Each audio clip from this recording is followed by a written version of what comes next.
സാറേ, ഇന്നിപ്പോൾ അധ്യാപക ദിനാഘോഷ ദിനമാണല്ലോ. അപ്പോൾ മണ്ണാർക്കാട് ഉപജില്ലാ കമ്മിറ്റിയുടെ നേതൃത്വത്തിൽ ഞങ്ങൾ വിപുലമായൊരു പരിപാടിയാണ് ആസൂത്രണം ചെയ്തത് ആദ്യം. പക്ഷെ കോവിഡിൻ്റെ പശ്ചാത്തലത്തിൽ ഞങ്ങളിപ്പോൾ അത് ചുരുക്കിക്കൊണ്ട് പിന്നെ ഈ ഓർമ്മകൾക്കൊന്ത് സുഗന്ധം എന്നൊരു പരിപാടിക്ക് നേതൃത്വം കൊടുക്കുകയാണ്. നല്ല പേരാണല്ലോ. നല്ല പേരാണ്. അപ്പോൾ ഞങ്ങൾ ഉദ്ദേശിച്ചത് എന്താ വെച്ചാൽ, ഈ കോൺഗ്രസ് അനുകൂല സംഘടനകൾ ഒട്ടേറെ ഉണ്ടായിരുന്നല്ലോ, അതിന് ഒറ്റ കുടക്കീഴിൽ കൊണ്ടുവരാൻ താങ്കൾ നല്ലൊരു നേതൃത്വം കൊടുത്തിട്ടുണ്ട്. അപ്പോൾ എന്താണ് അതിനൊരു പ്രചോദനം? കോൺഗ്രസ് ആണ് ഭാരതത്തിൻ്റെ വിദ്യാഭ്യാസ രംഗത്ത് ഒട്ടേറെ സംഭാവന ചെയ്തിട്ടുള്ള രാഷ്ട്രീയ പ്രസ്ഥാനം. ദേശീയ സ്വാതന്ത്ര്യ സമര കാലത്താണ് കോൺഗ്രസിൻ്റെ സമ്മേളനത്തിൽ വിദ്യാഭ്യാസം ഒരു പ്രചരണ ആയുധമാക്കാൻ പറഞ്ഞു. അതിൻ്റെ അടിസ്ഥാനത്തിൽ രൂപം കൊണ്ടതാണ് ഭാരതത്തിലെ എല്ലാ അധ്യാപക സംഘടനകളും. അധ്യാപനം രാഷ്ട്രസേവനം എന്ന മുദ്രാവാക്യത്തിൽ ആവേശം കൊണ്ടുകൊണ്ട് കേരളത്തിൽ രൂപപ്പെട്ടു വന്ന സംഘടനയുടെ പിൻതലമുറക്കാരാണ് നമ്മൾ. അപ്പോൾ അങ്ങനെ നോക്കുമ്പോൾ കേരളത്തിൽ കോൺഗ്രസ്സിന് തന്നെ 2, 3, 4 അധ്യാപക സംഘടനകളാണ്. ആ മാറി മാറി വരുന്ന ഗവൺമെൻറ്റുകൾ ഈ സംഘടനകളെ 2 തട്ടിലാക്കി നിർത്തി ചില കാര്യങ്ങൾ നേടിയെടുക്കുന്ന അല്ലെങ്കിൽ ഭിന്നിപ്പിച്ച് ഭരിക്കുന്ന സമ്പ്രദായം പലപ്പോഴും കേരളത്തിലെ അധ്യാപക ലോകത്തിന് ഒട്ടേറെ നഷ്ടങ്ങൾ ഉണ്ടാക്കിയിട്ടുണ്ട്. അപ്പോൾ കലോത്സവം വരികയാണെങ്കിൽ തന്നെ ഇപ്പോൾ GST KPK വേറെ 2 തട്ടിലൊക്കെ ആക്കി ഇങ്ങനെ മുതലാക്കി നമ്മുടെ അനുഭവം ഉണ്ടല്ലോ. അപ്പോൾ ഈ സംഘടനകൾ ഒറ്റക്കെട്ടായി വരണമെന്ന് പൂർവികന്മാരായ നമ്മുടെ നേതാക്കന്മാർ തന്നെ വളരെയേറെ ശ്രമിച്ചിട്ടുള്ളതാണ്. പഴനി മാഷ കാലത്ത് ഒരുപാട് മുമ്പോട്ട് പോയിട്ടുള്ളതാണ്. അപ്പോൾ ഇതിന് കേരള പ്രദേശ് കോൺഗ്രസ് കമ്മിറ്റി പ്രസിഡന്റ് ശ്രീ രമേശ് ചെന്നിത്തല ഞങ്ങളെ വിളിച്ചു പറഞ്ഞു, നമുക്ക് കോൺഗ്രസിൻ്റെ ഒറ്റ അധ്യാപക സംഘടന വേണം, അതിന് ശ്രമം തുടരണമെന്ന് പറഞ്ഞു. പല കാലഘട്ടങ്ങളിൽ നമ്മൾ ചർച്ച ചെയ്തെങ്കിലും അത് ഫലവത്തായില്ല. അതിനൊരു ശ്രമം ഞാൻ മുൻകൈ നടത്തി. അത് 3 സംഘടനകൾ ചർച്ച നടത്തി. 3 ലയിക്കാൻ ചെറിയ പ്രയാസങ്ങളുണ്ടായി. അപ്പോൾ ആദ്യം 2 ലയിക്കുക, പിന്നെ അടുത്തത് ലയിക്കുക എന്ന ഘട്ടത്തിലേക്ക് പോയി. അങ്ങനെ എയ്ഡഡ് മേഖലയിലെ സംഘടനകൾ ആദ്യം ലയിച്ചു ഒന്നായി. അങ്ങനെ KPSTU ഉണ്ടായി. ആ KPSTUവിൻ്റെ ഭരണഘടനാ നിർമ്മാണത്തിൻ്റെ സമിതിയിൽ ഞാൻ അംഗമായിരുന്നു. അപ്പോഴാണ് പഴനി മാഷ് എഴുതി വെച്ച അതേ പേര്, Kerala Pradesh school teachers union എന്ന അദ്ദേഹത്തിൻ്റെ പേരാ. അദ്ദേഹം എഴുതി വെച്ച ബൈലോ ഞങ്ങൾ എഴുതി വന്നപ്പോൾ 2 സെയിമായി. അങ്ങനെ KPSTU ഉണ്ടായി. 2010 അതിൻ്റെ പ്രഥമ സമ്മേളനം മലപ്പുറത്ത് വെച്ച് ലേന സമ്മേളനം നടന്നു. അന്നത്തെ KPC പ്രസിഡന്റ് രമേശ് ചെന്നിത്തലയാണ് ഉദ്ഘാടനം ചെയ്തത്. പിന്നെ നമ്മൾ 4-5 വർഷം മുമ്പോട്ട് പോയി. ഗവൺമെൻറ് സർക്കാർ സ്കൂൾ മേഖലയിലെ അധ്യാപക സംഘടനകൾ വരാൻ ലേശം പ്രയാസമുണ്ടായിരുന്നു. പക്ഷേ കാലഘട്ടത്തിൻ്റെ അനിവാര്യതയായി കോൺഗ്രസിന് ഒറ്റ സംഘടന എന്ന ആശയത്തിന് വലിയ പ്രചരണം നടത്തി. അങ്ങനെ അവസാനം അതിൽ ലയിക്കാൻ തീരുമാനിച്ചു. 2015 അവർക്ക് പേരിനെ സംബന്ധിച്ചായിരുന്നൊരു പ്രശ്നം. അപ്പോൾ GSTU KPSTU ലയിച്ച് പുതിയൊരു പേര് വേണമെന്ന് അവർ വാശി പിടിച്ചു. അപ്പോൾ നമ്മളതിലൊരു 6 പ്രയാസം കൂടാതെ ശരി യൂണിയൻ കളയാം, അസോസിയേഷൻ ആക്കാം. അങ്ങനെ KPSTUവിനെ KPSTA ആക്കി GSTUവിനെ ലയിപ്പിച്ച് 2015 കേരളത്തിലെ കോൺഗ്രസിന് കരുത്തുറ്റ അധ്യാപക സംഘടനയും മാറി. അത് എൻ്റെ ഒരു നേട്ടമാണ്. സത്യം പറഞ്ഞാൽ കഴിഞ്ഞ ശമ്പള പരിഷ്കരണത്തിൽ ഉമ്മൻചാണ്ടിയുടെ കാലത്ത് നമുക്കുണ്ടായത്. അധ്യാപകർ ഒറ്റക്കെട്ടായി നിന്നുകയും വിലപേശലിൻ്റെ അടിസ്ഥാനത്തിൽ അധ്യാപക മേഖലയിൽ ഒട്ടേറെ നേട്ടങ്ങളുണ്ടായി. ഉമ്മൻചാണ്ടിയുടെ ഗവൺമെൻറ് അധ്യാപകർക്ക് ചെയ്ത കാര്യങ്ങളെന്ന് പറഞ്ഞാൽ വളരെ വലുതാണ്. ഒരു പൂച്ചട്ടി ചോദിച്ചോ പൂന്തോട്ടം തന്നൊരു മുഖ്യമന്ത്രിയാകും ഉമ്മൻചാണ്ടി. വളരെ ശമ്പള പരിഷ്കരണത്തിൽ നമുക്ക് ഇത്രയേറെ, കാരണം അതിൻ്റെ ശമ്പള പരിഷ്കരണത്തിൻ്റെ 5 മിനിറ്റ് മുമ്പേ പോലും അന്നത്തെ ഫിനാൻസ് സെക്രട്ടറി ഞങ്ങളോട് പറഞ്ഞ് സർക്കാരിൽ 5 പൈസയില്ല, നിങ്ങളെങ്ങനെ ചോദിക്കരുത്, സർക്കാരിനെ സമ്മർദ്ദത്തിലാക്കരുതെന്നാണ് പറഞ്ഞു. പക്ഷേ നമ്മുടെ മുഖ്യമന്ത്രി ഉമ്മൻചാണ്ടിയുടെ ചെവിയിൽ ഞങ്ങൾ വളരെ കുറച്ച് നേരമാണ് ഞങ്ങളെല്ലാവരും കൂടി വണ്ടി കയറി തൈക്കാട് ഗസ്റ്റ് വരെ പോകേണ്ട ഇടയിൽ ഇദ്ദേഹം ഇങ്ങനെയൊക്കെ രാവിലെ 7 മുതൽ 9 മണി വരെ അന്നത്തെ ഫിനാൻസ് സെക്രട്ടറി ഞാൻ ക്ലാസ് എടുത്താൽ ഞങ്ങൾക്ക് ഇത് വിട്ട് പിന്നെ പുറകോട്ട് പോകാൻ കഴിയില്ല, ഞങ്ങളുകൊണ്ട് ഉമ്മൻചാണ്ടി സാറ് ഞങ്ങളുടെ ഈ ആവശ്യങ്ങൾ അംഗീകരിക്കണമെന്ന് പറഞ്ഞു. അന്നാണ് ക്യാബിനറ്റ് 2 മണിക്ക് 2 മണിക്ക് ക്യാബിനറ്റ് കഴിഞ്ഞ് തിരിച്ചു വരുമ്പോൾ ഞങ്ങളൊക്കെ വെളിയിൽ നിൽക്കുക. അപ്പോൾ ഞങ്ങളെ കാണാതെ ഞങ്ങളുടെ മുഖത്ത് നോക്കാതെ ഫിനാൻസ് സെക്രട്ടറി ഇറങ്ങിപ്പോയി. അപ്പോൾ തന്നെ ഞങ്ങൾക്ക് മനസ്സിലായി നമ്മൾ ഉദ്ദേശിച്ച് നടക്കാൻ പോകുന്നത്. നമ്മൾ ഉദ്ദേശിച്ച ഒരേ ഒരു കാര്യം ഒഴികെ, അതായത് ഫുൾ പെൻഷൻ്റെ കാലാവധി കുറയ്ക്കുന്നത് ഒഴികെ ബാക്കി എല്ലാം ആ മനുഷ്യൻ അംഗീകരിച്ചാണ് അന്നത്തെ മന്ത്രിസഭ തീരുമാനമുണ്ടായി. അത് ഞങ്ങളെ ഏറെ സന്തോഷമുണ്ടായി. എന്തുകൊണ്ട് നടന്നു? ഈ സംഘടനകളുടെ ലയനവും കോൺഗ്രസിന് അവിഭാജ്യമായ ഒരു പ്രസ്ഥാനമായി KPSTയെ വളർന്നതും ഒക്കെ അതിന് ഉദാഹരണമാണ്. അദ്ദേഹത്തിൻ്റെ കാലത്ത് തന്നെയാണല്ലോ അധ്യാപക പാക്കേജ് ഉണ്ടായി. ആയിരക്കണക്കിന് അധ്യാപകർ ജോലി നഷ്ടപ്പെട്ട് മണൽ വരാൻ പോയ ടീച്ചേഴ്സ്, തേയില നുള്ളാൻ പോയ ടീച്ചേഴ്സ്, ഒട്ടേറെ വിവാഹമോചനങ്ങൾ വരെ നടന്നു. ജീവിതം കഷ്ടത്തിലായ അധ്യാപകന്മാർ. അന്ന് എല്ലാ ചാനലുകളും അതൊരു പരമ്പര തന്നെ കാണിച്ചായിരുന്നു. അപ്പോൾ അധ്യാപകൻ്റേതല്ലാത്ത കുറ്റം കൊണ്ട് ജോലി നഷ്ടപ്പെടുന്ന സാഹചര്യം ഉണ്ടായാൽ അധ്യാപകനെ ജോലി സംരക്ഷിക്കാനുള്ള ബാധ്യത ഗവൺമെൻറ്റാണ് എന്ന അധ്യാപകൻ്റെ പദവിയെ സംബന്ധിച്ച അന്താരാഷ്ട്ര ശുപാർശ അല്ലെ ചാപ്റ്റർ 49 ഞങ്ങളടുത്ത് പറഞ്ഞു. ഉമ്മൻചാണ്ടി സാറോട്, സാറേ ജനകീയനായ മുഖ്യമന്ത്രി അങ്ങ് ചെയ്യണം. ഞങ്ങളുടെ കുറ്റം കൊണ്ടല്ല കുട്ടികൾ കുറഞ്ഞത്. കുട്ടികൾ സ്കൂൾ വരാതിരിക്കാൻ കാരണം എന്താ? ധാരാളം മണ്ണടി വിദ്യാലയം കൊടുത്തു. തത്വദീക്ഷയില്ലാതെ സ്കൂളിന് അടുത്തും പുറത്തൊക്കെ അനവധി വിദ്യാലയങ്ങൾ വന്നു. ബർത്ത് റേറ്റ് കുറഞ്ഞു. അങ്ങനെ അധ്യാപനം എന്ന ഉന്നതമായ ജോലി ചെയ്ത ആളുകൾ അവൻ്റേതല്ലാത്ത കുറ്റം കൊണ്ട് ജോലി നഷ്ടപ്പെട്ട് തേരാപാര നടക്കുന്ന അവസ്ഥ, ജീവിതം ദുസ്സഹമാകുന്ന അവസ്ഥ വളരെ വികാരഭരിതമായി അദ്ദേഹത്തിൻ്റെ മുമ്പിൽ അവതരിപ്പിച്ചപ്പോൾ പുള്ളി അത് സശ്രദ്ധം കേൾക്കുകയും അതിന് പരിഹാരം കാണാൻ അന്നത്തെ വിദ്യാഭ്യാസ സെക്രട്ടറി എന്ന ശിവശങ്കർ സാറോട് പറയുകയും ഇതിനുള്ള പരിഹാരം കാണണമെന്ന് പറയുകയാണ്. അങ്ങനെ ഞാനും ശിവശങ്കർ സാറും വളരെ ദീർഘകാലത്തെ നിരന്തരമായ ചർച്ചകൾ, രാത്രി 12 മണി വരെ 1 മണി വരെയൊക്കെ അദ്ദേഹത്തിൻ്റെ മുറിയിലിരുന്ന് എല്ലാ വിഭാഗ ആളുകളും DP ആയിട്ടുള്ള ഡിസ്കഷൻ, അതിൻ്റെ സർക്കാരിൻ്റെ കണക്കൊക്കെ വളരെ ഭീകരമായ അവസ്ഥയാകും. കാരണം പ്രൊട്ടക്ട് ടീച്ചേഴ്സിൻ്റെ എണ്ണം വളരെ അധികം 50,000-ഓളം പേരുണ്ട് ഇല്ല എന്ന് എൻ്റെ കണക്ക്. അത് സഹായിക്കുന്നത് മണ്ണാർക്കാട് ഉപജില്ലയാണ്. കാരണം കേരളത്തിലെ ഏറ്റവും വലിയ ഉപജില്ല മണ്ണാർക്കാട് ഉപജില്ലയാണ്. കേരളത്തിലെ ഏറ്റവും ചെറിയ ഉപജില്ല കുഴമന്ന ഉപജില്ലയാണ്. അന്നത്തെ DD ആയിരുന്ന രാമേന്ദ്ര സാറ്, അദ്ദേഹത്തിൻ്റെ അതുപോലെ അപ്പുട്ടി മഷസ്, ഇവരൊക്കെ സാധനത്തോടു കൂടി ഞങ്ങളൊരു സ്ട്രാറ്റജീസ് ഉണ്ടാക്കി. ഈ കഴിഞ്ഞ 10 വർഷം 96 മുതൽ 2011 വരെ മണ്ണാർക്കാട് ഉപജില്ലയിൽ തസ്തിക നഷ്ടപ്പെട്ട ആളുകൾ എത്രയുണ്ട്, കുഴമന്ന ഉപജില്ലയിൽ തസ്തിക നഷ്ടപ്പെട്ട ആളുകൾ എത്രയുണ്ട്, അതിൽ ജോലിയിൽ കയറിയ ആളുകൾ എത്രയുണ്ട്, ഇല്ലാത്ത ആളുകൾ എത്രയുണ്ട്, ആ കണക്ക് പഠിച്ചിട്ട് ഞാൻ കഴിഞ്ഞ അടുത്ത മീറ്റിങ്ങിൽ പറഞ്ഞു, സാർ ഈ 2096 മുതൽ 97 ലാസ്റ്റ് പ്രൊട്ടക്ഷൻ വന്നു, 2011 വരെ തസ്തിക നഷ്ടപ്പെട്ട് ഇപ്പോൾ വെളിയിൽ നിൽക്കുന്ന 5000 പേരെ ഉണ്ടാവും, അതിൽ കൂടെ ഒട്ടും ഉണ്ടാവില്ലായിരുന്നു. അന്നത്തെ DP ഓഫീസിലെ superintendent Radhakrishnan, DP Muhammad Aneesh sir, ഒരു വർഷം 5000 ഉണ്ട് സർ, അങ്ങനെ 96 മുതൽ 10 വർഷത്തിൽ 50,000 പേരുണ്ട് എന്ന് അവർ പറഞ്ഞു. അതല്ല നമ്മൾ തെളിയിച്ചു കൊടുത്തു. അങ്ങനെ അത് വളരെ ഇച്ഛാശക്തിയോടുകൂടി അത് ഏറ്റെടുത്ത വിദ്യാഭ്യാസ സെക്രട്ടറിയാണ് അന്നത്തെ ശിവശങ്കർ സാർ. അദ്ദേഹത്തിന് പിന്നീട് വലിയ കുഴപ്പമുണ്ടായാലും നമുക്കൊരിക്കലും മറക്കാൻ കഴിയില്ല. ആ അധ്യാപക പാക്കേജിൻ്റെ ശില്പി സത്യം പറഞ്ഞാൽ അദ്ദേഹം തന്നെയാണ്. അതൊരു അധ്യാപക സംഘടനാ നേതാവായിരുന്ന RF ചത്താമിനെ ഓർമ്മിപ്പിക്കുന്ന രൂപത്തിൽ അധ്യാപക പക്ഷ നിലപാടെടുത്തുകൊണ്ട് ജോലി നഷ്ടപ്പെട്ട് ഒരിക്കലും തിരിച്ചു വരില്ല എന്ന് കരുതിയ ആയിരക്കണക്കിന് അധ്യാപകർക്ക് ജോലി കൊടുക്കാൻ കഴിഞ്ഞ, അതേപോലെ തന്നെ കഴിഞ്ഞ LDF ഗവൺമെൻറ് കാലത്ത് നിയമനാംഗീകാരം കൊടുക്കാത്ത 3900-ഓളം അധ്യാപകർക്ക് ജോലി കൊടുക്കാൻ കഴിഞ്ഞ, 20 വർഷത്തോളമായി സ്പെഷ്യൽ അധ്യാപക തസ്തികയിൽ ജോലി ചെയ്തുകൊണ്ട് തസ്തിക നഷ്ടപ്പെട്ട ഒരു 250-ഓളം പേർക്ക് ജോലി കൊടുക്കാൻ കഴിഞ്ഞ വലിയൊരു അധ്യാപക പാക്കേജ് ഉണ്ടാക്കാൻ കഴിഞ്ഞത് ഞാൻ എപ്പോഴും പറയുന്നു, ഈ സംഘടനകളുടെ ലയനത്തിൻ്റെ ഭാഗമായി കോൺഗ്രസിൻ്റെ ഈ സംഘടന ശക്തമാണ് എന്ന് ഭരണകൂടത്തിനും പാർട്ടിക്കും തോന്നിയതുകൊണ്ടാണ്. അതാണ് അതിൻ്റെ കാരണം. അപ്പോൾ സംതൃപ്തമായ അധ്യാപക സമൂഹത്തിന് വേണ്ടി താങ്കൾക്ക് ഒരുപാട് കാര്യങ്ങൾ ചെയ്യാൻ സാധിച്ചിട്ടുണ്ട്. ഇത്തരം കാര്യങ്ങൾക്ക് താങ്കളെ ജീവിതത്തിലെ ഒരു വലിയൊരു സമയം നീക്കിവെക്കുന്ന ഒരാളാണ് താങ്കൾ. ഇതിന് താങ്കൾക്ക് പ്രചോദനമായി തീർന്ന ഒരു അധ്യാപക സംഘടന നേതാക്കൾ ആരൊക്കെയാണ്? എൻ്റെ അധ്യാപക സംഘടനാ ചരിത്രത്തിൽ എനിക്ക് ആദ്യം ഓർമ്മ വരുന്നത്, അല്ലെങ്കിൽ എന്നെ ഞാനാക്കിയത്, ഈ രംഗം വരെ എത്തിച്ചത് പഴനി മാഷ് തന്നെയാണ്. എന്നെ ഞാൻ കോഴിക്കോടാണ് ജോലി പ്രവേശിച്ചു. കോഴിക്കോട്ട് നിന്ന് മണ്ണാർക്കാട് ഉപജില്ലയിലേക്ക് ട്രാൻസ്ഫർ വാങ്ങിയത് പഴനി മാഷ് തച്ചമ്പാറയിൽ നിന്ന് പൊന്നങ്ങോട്ടേക്ക് ട്രാൻസ്ഫർ ചെയ്ത അദ്ദേഹത്തിൻ്റെ പേപ്പർ കൊണ്ടുപോയിട്ടാണ് ഞാൻ ട്രാൻസ്ഫർ ഓർഡറിന് കൊടുക്കുന്നത്. ഞാനിവിടെ വന്ന ഉടനെ തന്നെ എന്നെ അദ്ദേഹം തച്ചമ്പാറ ബ്രാഞ്ചിൻ്റെ സെക്രട്ടറി ആക്കി.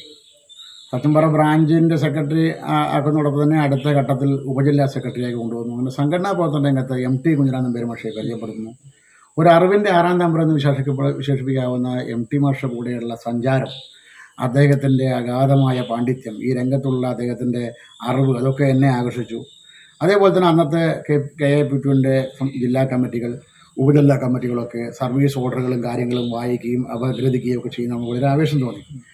അങ്ങനെ അധ്യാപക സംഘടനാ രംഗം മുഖത്തിൽ എനിക്ക് വലിയ ഒരു ആവേശമായി.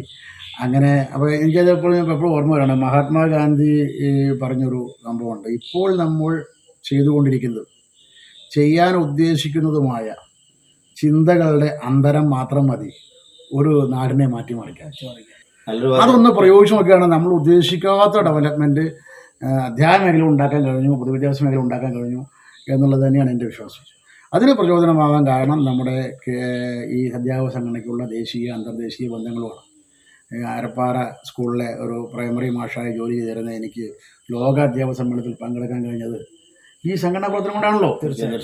അതൊരു വലിയ കാര്യമല്ലേ. ഇത് മറ്റൊരു സംഘടനയ്ക്ക് അവകാശപ്പെടാൻ പറ്റാത്തതാണ്, അത് KPSCക്ക് മാത്രം അവകാശപ്പെട്ടതാണ്. അപ്പോൾ ദേശീയ അധ്യാപക ദിനത്തിൽ സർവേപ്പള്ളി രാധാകൃഷ്ണൻ നമ്മൾ പറഞ്ഞത് എന്താ, അദ്ദേഹത്തിൻ്റെ ജന്മദിനം ആഘോഷിക്കാൻ പോയപ്പോഴാണ് പുള്ളി പറഞ്ഞത്, എൻ്റെ ജന്മദിനമല്ല നിങ്ങൾ ആഘോഷിക്കേണ്ടത്, ഇത് അധ്യാപക ദിനമായിട്ട് ആഘോഷിക്കണമെന്നാണ്. നമുക്ക് ദേശീയ അധ്യാപക ദിനം അറിയുമായിരുന്നുള്ളൂ. ഞാൻ ഈ ഒട്ടേറെ ഇൻ്റർനാഷണൽ മീറ്റിങ്ങിൽ പങ്കെടുത്തപ്പോഴാണ് വേൾഡ് ടീച്ചേഴ്സ് ഡേയെ കുറിച്ച് അറിയാൻ കഴിഞ്ഞു. ഒക്ടോബർ 5 വേൾഡ് ടീച്ചേഴ്സ് ദിനം. അതെന്ത് എന്തുകൊണ്ട് ഒക്ടോബർ 5 ലോക അധ്യാപക ദിനമായി? കാരണം പല രാജ്യങ്ങളും പല അവരുടെ ദിവസങ്ങളും അധ്യാപക ദിനമായി ആചരിക്കുന്നുണ്ട്. വേൾഡ് ടീച്ചേഴ്സ് ഡേ ഒക്ടോബർ 5 എങ്ങനെയായി എന്ന് അന്വേഷിച്ചപ്പോഴാണ് നമുക്ക് മനസ്സിലാക്കാൻ കഴിഞ്ഞത് പാരീസിൽ വെച്ച് നടന്ന ഈ ലോക വിദ്യാഭ്യാസ സമ്മേളനമാണ് അധ്യാപകന്റെ പദവിയെ സംബന്ധിച്ച അന്താരാഷ്ട്ര ശുപാർശ അംഗീകരിച്ചത്. യുനെസ്കോ ILO അംഗീകരിച്ച ദിവസമാണ് ഒക്ടോബർ 5. ആ ശുപാർശകൾ എഴുതിയുണ്ടാക്കിയ എൻ്റെ ഡ്രാഫ്റ്റിംഗ് കമ്മിറ്റി ചെയർമാൻ ഇന്ത്യക്കാരനായ അധ്യാപകനായിരുന്നു, തമിഴ്നാട്ടുകാരനായ നടരാജൻ. പക്ഷെ അദ്ദേഹം തമിഴ്നാട്ടിലല്ല, മലേഷ്യയിലെ ടീച്ചറായിരുന്നു.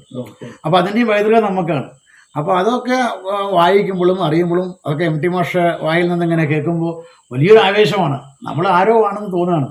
കാരണം ഒരു എന്താ പറയുക, ഒരു പ്രജയിൽ നിന്നും പൗരനിലേക്കുള്ള ഉയർച്ചയെക്കുറിച്ച് നമ്മൾ എപ്പോഴും പറയുള്ളൂ. ബ്രിട്ടീഷുകാർ ഭരിക്കുമ്പോൾ നമ്മൾ പ്രജകളായിരുന്നു. ഇന്ത്യക്ക് സ്വാതന്ത്ര്യം കിട്ടിയപ്പോൾ നമ്മൾ പൗരനായി. പറയുമ്പോൾ വളരെ എളുപ്പം. പക്ഷേ പ്രജയിൽ നിന്നും പൗരനിലേക്കുള്ള ഉയർച്ച, അതിൻ്റെ ഒരു ഉയർച്ചയെക്കുറിച്ച് പറയുമ്പോൾ അതിൻ്റെ ഒരു അന്തരം വളരെ വലുതാണ്. അതേപോലെ KPSC അംഗമാവാന്ന് പറഞ്ഞാൽ സാധാരണ ഒരു ട്രേഡ് യൂണിയനിലോ അധ്യാപക സംഘടന അംഗമാവുന്ന പോലെയല്ല. ലോക അധ്യാപക സംഘടനയിൽ ഒരംഗമാകുന്നു ഞാൻ എന്ന് പറയുമ്പോൾ ഇതിൻ്റെ ഓരോ അധ്യാപനം ഉണ്ടാകേണ്ട മാനസിക ഉയർച്ചയെക്കുറിച്ച് ബോധവാന്മാരാക്കാൻ ഈ പുതിയ തലമുറകൾ നിങ്ങൾ ഇനിയും മുൻകൈ എടുക്കണമെന്ന് എൻ്റെ അഭിപ്രായം പറയാനുള്ളത്. മണാക്കാട് ഉപജില്ലയിൽ അഭിനന്ദിക്കാൻ അവസരം ചോദിക്കുക. ഞാൻ അട്ടപ്പാടി ഇപ്പോൾ ഈ കോവിഡ് കാലം ഫലപ്രദമായി ഉപയോഗിച്ച ഒരു ഉപജില്ലാ കമ്മിറ്റിയാണ് നിങ്ങൾ.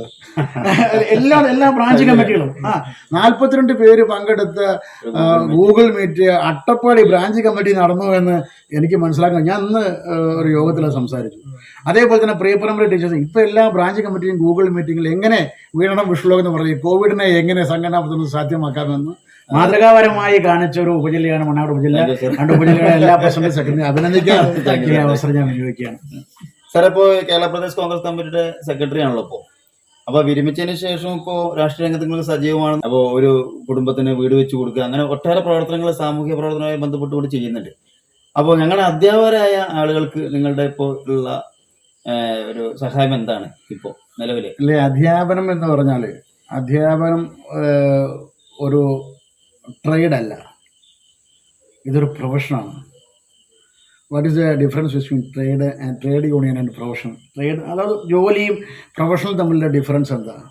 അപ്പോൾ ഞങ്ങളുടെ അഖിലേന്ത്യാ ജനറൽ സെക്രട്ടറി വളരെ തമാശ പറ്റി പറയും, ട്രേഡിന് ഏണിങ് കിട്ടുന്നതാണ് ട്രേഡ്. ഇവിടെ ഏണിങ് മാത്രമല്ല, ഏണിങ്ങിൻ്റെ കൂടെ എന്തുകൂടിയുണ്ട്, ട്രെയിനിങ് കൂടിയുണ്ട്. അത് പരിശീലനം കൂടിയുണ്ട്. അത് സമൂഹത്തെ മാറ്റാനുള്ള പരിശീലനം കൂടിയാണ്. അപ്പോൾ അതിൽ വലിയൊരു ഉത്തരവാദിത്തമാണ് ഈ ടീച്ചിങ് പ്രൊഫഷനുള്ളത്. അപ്പോൾ അതുകൊണ്ടാണ് ഞാൻ നമ്മുടെ KPSC എന്ന അധ്യാപക സംഘടന നോക്കൂ, അതിന് ഒരു എന്താ പറയുക, ഇപ്പോൾ നിങ്ങൾ ഗുരുസ്പർശം നടത്തി, വളരെ നല്ല പരിപാടിയാണ്. ഗുരുസ്പർശം 5 കോടിയോളം രൂപ ചെലവാക്കി. ഗുരുസ്പർശം 1 നന്നായി. അതിന് പ്രചോദനപടിയായി നമ്മളന്ന് എന്താ പറയുക, ഒരു കാരുണ്യ ഫണ്ട് തുടങ്ങിയല്ലോ. കൃപേഷ് ശരത്ലാലിൻ്റെ മരണം വന്നപ്പോൾ നമ്മളവിടെ 7 ലക്ഷം രൂപ കൊണ്ടു കൊടുത്തല്ലോ. ആ പ്രളയം വന്നപ്പോൾ നമ്മൾ 10-20 വീട് വെച്ച് കൊടുത്തല്ലോ.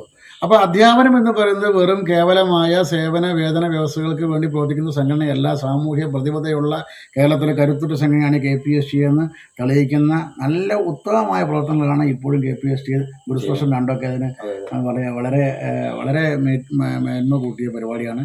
ഇത്തരത്തിലുള്ള പരിപാടികൾ ആണ്. ഇപ്പോൾ അതുപോലെ തന്നെ ആനുകാലിക പ്രശ്നങ്ങൾ ഇടപെടുക. ഞാൻ ഇന്നലെ തന്നെ കമാഷ് ടീച്ചർ വിളിച്ചു. നമ്മുടെ സോഷ്യോളജി ക്വസ്റ്റ്യൻ പേപ്പർ നിങ്ങൾ കണ്ടു. ഒരു ഇടതുപക്ഷം ഭരിക്കുന്ന ഗവൺമെൻറ്, നമ്മൾ നരേന്ദ്രമോദിക്കെതിരെ ഇന്നലെ നമ്മൾ ഗാന്ധി ദർശന സമിതിയുടെ നേതൃത്വത്തിൽ മാനിഷാദ പറഞ്ഞൊരു ഒരു കത്തയച്ചു, സബർമതി ആശ്രമം തകർക്കരുത് എന്ന് പറഞ്ഞു. അത് വരുമ്പോഴാണ് ഇത് കാണുന്നത്. വർഗീയമായി എന്താ പറയുക, നരേന്ദ്രമോദി ഈ കോൺഗ്രസിൻ്റെ ജനാധിപത്യ രീതിയിലുള്ള ഭരണഘടന അനുസരിച്ച് അധികാരത്തിൽ വന്നൊരു പ്രധാനമന്ത്രി ഈ ജനാധിപത്യത്തെ ചവിട്ടിമറിക്കുന്നു, ചരിത്രത്തെ ചവിട്ടിമറിക്കുന്നു, ജവഹർലാൽ നെഹ്റുവിനെ മറക്കുന്നു. അങ്ങനെയുള്ള ആളുകൾ വർഗീയ ചവിട്ടിമറിക്കുന്ന ഒട്ടേറെ കാര്യങ്ങൾ ചെയ്യുന്നു. പാഠ്യപദ്ധതിയിൽ അത് ഉണ്ട്. ദേശീയ പാഠ്യപദ്ധതിയുമായി ബന്ധപ്പെട്ടുകൊണ്ട് നമ്മളതിന് അഖിലേന്ത്യാ തലത്തിൽ ഉയർത്തുകൊണ്ടിരിക്കുക. ദേശീയ വിദ്യാഭ്യാസ നയത്തെക്കുറിച്ച്, പുതിയ വിദ്യാഭ്യാസ പദ്ധതിയെക്കുറിച്ചൊക്കെ നമുക്ക് വളരെ എതിർപ്പാണ്. ഒരുപാട് കാര്യങ്ങൾ നമ്മൾ അതിനെക്കുറിച്ച് പറയുന്നുണ്ട്. അപ്പോഴാണ് കേരളത്തിൻ്റെ പുരോഗമനം പറയുന്ന ഗവൺമെൻറ് ഒരു +2 പറഞ്ഞ കുട്ടികളോട് ചോദിക്കുന്നത്, ഇന്ത്യയിലെ ന്യൂനപക്ഷം അല്ലേ രാജ്യത്തിൻ്റെ ഐക്യത്തിനും അഖണ്ഡതയ്ക്കും ഭീഷണിയാകുമോ എന്ന് 2 പേജിൽ കവിയാതെ വിശദീകരിക്കാൻ പറയുക കുട്ടികളോട്, മുതിർന്നവരോട്. ഇവർ ഏത് കഥാ ജീവിക്കുന്നു? ഇതിനെ പ്രതികരിക്കണ്ടേ? ആരാ പ്രതികരിക്കണം? നമ്മളെ ഇന്നിപ്പോൾ 57 വയസ്സ് പെൻഷൻ പ്രായമാക്കണം. KPSC പ്രതികരിക്കേണ്ടത്. മനുഷ്യൻ്റെ മാനുഷിക നമ്മുടെ കാലിക വയസ്സൊക്കെ വളരെ ഉയർന്നതാണ്. പെൻഷൻ പ്രായം 57 ആയാൽ പോരാന്നാണ് എൻ്റെ അഭിപ്രായം. കാരണം മനുഷ്യൻ്റെ ട്രെയിൻഡ് ആയ സമയത്ത് നമ്മളെ പറഞ്ഞുകൂടാ. ഇന്ന് 57 യുവത്വമാണ്. അപ്പോൾ പരമാവധി അവൻ്റെ സേവനം രാജ്യത്തിന് വേണ്ടി ഉപയോഗിക്കാൻ കഴിയുന്ന രൂപത്തിൽ അതിന് ഏത് യുവാക്കളുമായി സംവാദം ചെയ്യാൻ നിങ്ങൾ തയ്യാറാവണം. കാരണം നമ്മളെ പിരിച്ചുകൊണ്ടല്ല ഒരാൾക്ക് പണി കിട്ടുന്നത്. ഇയാളുടെ ജോലി പരമാവധി രാജ്യത്തിന് വേണ്ടി ഉപയോഗിക്കുകയും അതോടൊപ്പം 65 വയസ്സിലാണ് ആര് പിരിയണത്? സുപ്രീം കോടതി ജഡ്ജി പിരിയണത്. 62 വയസ്സിലാണ് ഹൈക്കോടതി ജഡ്ജി പിരിയണത്. നമുക്ക് എന്തുകൊണ്ടായിക്കൂടാ? ഈ അധ്യാപനം വളരെ മെഡിക്കൽ കോളേജ് ഡോക്ടർമാർ 65 വയസ്സാണ്. അപ്പം അതുകൊണ്ട് പെൻഷൻ പ്രായം ഏറ്റവും കുറഞ്ഞൊരു സംസ്ഥാനമാണ് കേരളം. അതുകൊണ്ട് പെൻഷൻ പ്രായം ഉയർത്തണം എന്നുള്ളത് ശക്തമായ ഡിമാൻഡ് നമ്മൾ വയ്ക്കുക തന്നെ വേണം. ഈ അധ്യാപക ദിനത്തിൽ അധ്യാപകൻ്റെ സേവന വേതന വ്യവസ്ഥകൾക്കപ്പുറം അധ്യാപനം എന്ന് പറയുന്നത് MASH മാഷക്ക് ഞാൻ എപ്പോഴും പറയുന്നുണ്ട്, കുഴമ്പ് എന്നൊരു അർത്ഥമുണ്ട്. സമൂഹത്തിലെ ഒടുവും ചതവും ഒക്കെ മാറ്റാൻ പറ്റുന്ന കുഴമ്പായിരുന്നു മാഷ്. അപ്പോൾ ആ മാഷ് അതേപോലെ പണ്ട് നാട്ടിലെ കൃഷ്ണൻ മാഷ്, ഞങ്ങളെ പൊമ്പറ സ്കൂളിൽ കൃഷ്ണൻ മാഷുണ്ട്. കൃഷ്ണൻ മാഷ് ഇല്ലാത്തൊരു പരിപാടിയില്ല. കുട്ടിയുടെ കാതുകുത്താണെങ്കിലും സുന്നത്ത് കല്യാണമാണെങ്കിലും പെരുന്നാളാണെങ്കിലും അമ്പല കമ്മിറ്റി ആണെങ്കിലും പള്ളി കമ്മിറ്റി ആണെങ്കിലും അവിടെയൊക്കെ കൃഷ്ണൻ മാഷുണ്ട്. പക്ഷെ ഇപ്പം നമ്മുടെ മാഷന്മാരെ കാണാനില്ല. അപ്പം അത്തരത്തിലേക്ക് സമൂഹത്തിൻ്റെ അതോടൊപ്പം തന്നെ കോൺഗ്രസ് ഇന്ന് നേരിടുന്ന പ്രശ്നം, ഇന്ത്യൻ നാഷണൽ കോൺഗ്രസിൻ്റെ ആശയങ്ങൾ പ്രചരിപ്പിക്കാൻ കഴിയുന്ന ഒരു വലിയ പ്രസ്ഥാനമായി ഒന്നും എന്താ പറയുക പ്രതീക്ഷിക്കാതെ സ്വയം സമർപ്പിച്ചുകൊണ്ട് സന്യാസ സമൂഹം കണക്കിന് ജോലി ചെയ്യാൻ തയ്യാറുള്ള ഒരു അധ്യാപക സമൂഹമായി ഈ അധ്യാപക സമൂഹത്തെ മാറ്റാൻ ഈ അധ്യാപക ദിനത്തിൽ നിങ്ങൾക്ക് കഴിയട്ടെ എന്ന് പ്രത്യാശിക്കുകയാണ്. അതിനുള്ള ശ്രമം തുടരണമെന്ന് അഭ്യർത്ഥിക്കുകയാണ്. ഓർമ്മകൾക്ക് എന്ത് സുഗന്ധം എന്ന നല്ല പേരാണ്. ഈ സുഗന്ധം പരക്കട്ടെ. ഈ സുഗന്ധത്തിന് ആവേശം ഉൾക്കൊണ്ടുകൊണ്ട് കൂടുതൽ സുഗന്ധം പരത്താൻ കഴിയുന്ന പുതിയ തലമുറയെ സൃഷ്ടിക്കാൻ നിങ്ങൾക്ക് കഴിയട്ടെ. എല്ലാവിധ മംഗളാശംസകളും. ഈ പരിപാടി നിങ്ങളുടെ ഈ പരിപാടിയുടെ മണ്ണാക്കട ഉപജന നടത്തുന്ന ഈ സദുദ്യമത്തിൻ്റെ ഔപചാരികമായ തുടക്കം തുടങ്ങി വെച്ച് അറിയിച്ചുകൊണ്ട് നിർത്തുന്നു. നന്ദി, നമസ്തേ, ജയ് Hind, JKPST. Thank you sir. Thank U.